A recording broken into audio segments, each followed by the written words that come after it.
Eneo hili si hivyo. Mambo ni matatu. Ladies and gentlemen, I have always opined on this platform on many occasions that in politics nothing happens out of mere coincidence, and that everything in politics is normally well planned, well scripted, and executed to achieve a specific political objective. Nothing in politics just happen for the sake of it. After the death of Raila Odinga, Simba Arati has been moving around. And Simba Arati is clearly a man on a mission. After the burial, he led a huge delegation from Gusii to Bondo. After that, he led another delegation and held a massive event in Kisumu. The other day, Simba Arati was in Kitengela, which begs the question, what is Simba Arati up to? Yesterday, Simba Arati was in Nakuru and he held a massive political event in Nakuru, which has actually shocked the entire country. I want you to watch the Nakuru event because Simba Arati is clearly a man on a mission. Kama unaniona weka mkono juu.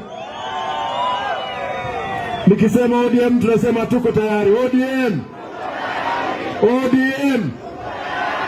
Mko tayari? Tumesema chama cha ODM kiko na kila kabila. Central Province baba alikuwa anapata kula 900. Raundi hii tumesema wengi watagombea katika tiketi ya ODM. Rift Valley hapa baba alikuwa anapata karibu 1,000,000 kura. Baba alikuwa ameshinda kura nyingi lakini amelala. Tunaomboleza yeye.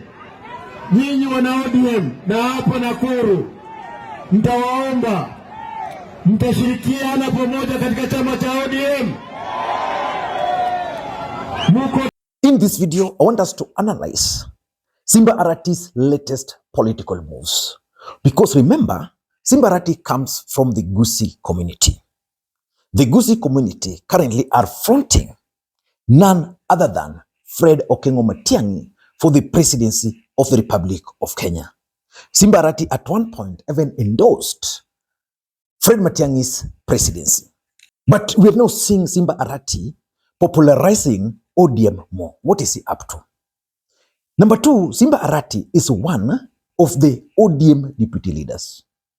After the death of Raila Odinga, it was expected that one of the deputy leaders was going to take over from Raila Odinga.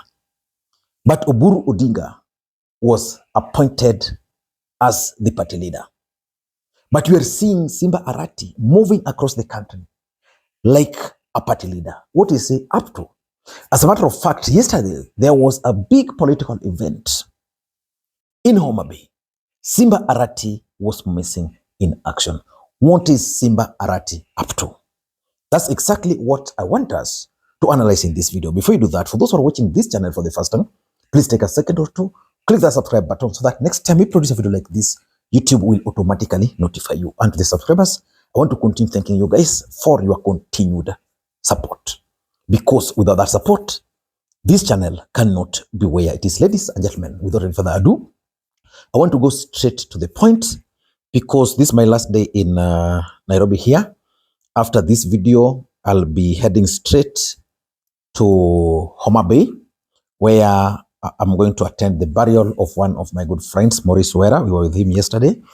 The burial will be on Friday, but we are going to spend the night in Rangwe. Ladies and gentlemen, what is Simba Arati up to? Number one, I'm looking at Simba Arati as someone who is clearly positioning himself to succeed Raila Odinga as the ODM party leader. Granted, a new party leader has been appointed, and that man is none other than Uhuru Odinga. But if you are to take your pen and a paper and you calculate the age of Oburu Odinga, it might mean that Oburu Odinga will reach a point where probably he might even decide to resign as a party leader, or the going might actually be very tough for him moving forward, especially beyond 2027. So I'm looking at Simba Arati as someone who is trying to position himself, because after 2027, assuming Simba Arati is re-elected, he will be in a better position to actually lead ODM party, or if not, he would be in a better position to bolt out of ODM party and focus on creating his own party. So Arati is moving around, especially in these ODM strongholds, with the branded ODM colors for one reason. He's trying to get through Raila Odinga's networks, the party networks across the country. And I want to assume that yesterday's event in Nakuru was not the end. He's still going to move across. So that's number one. Number two, I'm also looking at this as part of the wider Gusii politics.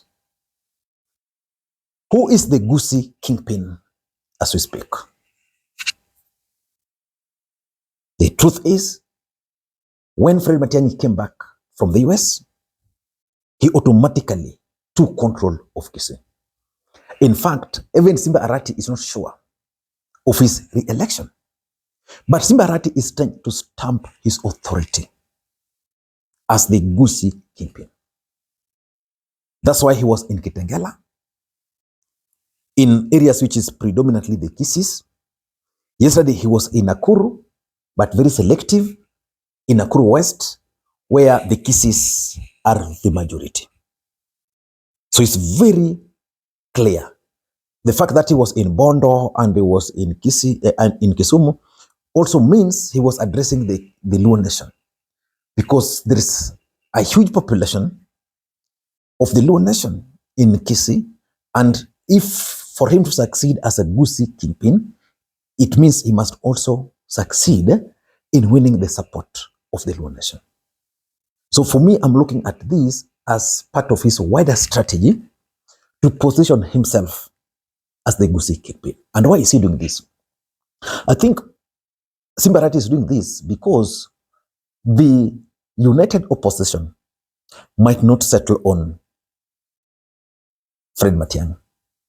And if that were to happen, the Gusii community will be disappointed. For example, if they were to pick Matiang'i as a prime minister, then he can compete unless Matiang'i will be on the ballot. So for me, I'm looking at Gusii politics. And number three, I want to see. And number three, and this is something which only people with political eyes can see. I'm seeing the hands of William Ruto in these Simba Arati's moves. His message has been consistent that they are in broad-based government. Why is he not joining Sifuna? So Simba Arati is clearly a man working hand in hand with William Ruto to checkmate Fred Matiang'i. I've been talking to a few political leaders across, and some of them, I think even at some point, Rigathi Gachagua alluded to it, that Fred Matiang'i might actually work with William Ruto because of Uhuru Kenyatta. Yeah. So Simba Arati is being used to checkmate Matiang'i, so that in case Matiang'i will not be nominated on the other side, or even if you were to decide to run, then Ruto can use Simba Arati to try and win some few votes from the Gusii community. I don't know whether it's going to happen, because the Gusii community have really embraced Matiang'i. And lastly, I think Simba Arati is trying to craft a national image. So the question is, why would Simba Arati craft a national image? Simba Arati started his politics as a councillor. He moved as a member of parliament 2 terms, as a governor. The question is, after his term comes to an end in 2032, if he will win, his re-election. Which position do you think he will vie for? The presidency. So for him to craft that national image, he has to start now. And even right now, he's doing it for future, and not even future, for immediate. 2027 is going to be very interesting. I've always said that. No single political party will win the presidency alone. So which means coalitions will be crafted. And some of these coalitions will be crafted based on regions. For example, William Ruto is keen on winning his re-election. And for him to win, he must craft a winning formation. And that winning formation would mean having the Luo Nation, having the Western Alliance for that matter. And with Matiang'i, it means William Ruto might not get the kisses. So that's where Simba Arati is coming in. So Simba Arati can now be used to negotiate. It can be brought on the table for two reasons: as part of ODM team, and also to show the face of the Gusii community. Because on the other side, Matiang'i will be, if he will not be nominated as the presidential candidate, because Rigathi has settled on Kalonzo, which is okay. So which means Matiang'i might be the running mate, or might be the prime minister. Remember, the position of the running mate in Kenya has been rendered irrelevant. So very few Kenyans will take it seriously. So he will be able to sit on the table and negotiate on behalf of the Gusii community. I don't know what you think. That's my take. Until next time, this is Lee Makwiny. Bye-bye.